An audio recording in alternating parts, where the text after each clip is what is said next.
Ayan na, mukbang time na naman, mga kadayo.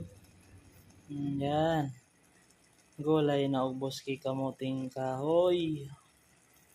Yan o, sumatay tayo nakakaaram. Ang ubos kamuting kahoy tabi, pigugulay mian. Sa Bicol, masiramon tabian. Yan o, ang bangot ka, ang lada. Tsaka sibuyas na. Di kita go para padigarbo kung dahil man sa nakaya. Yan na. Simpleng buhay, simpleng gulay.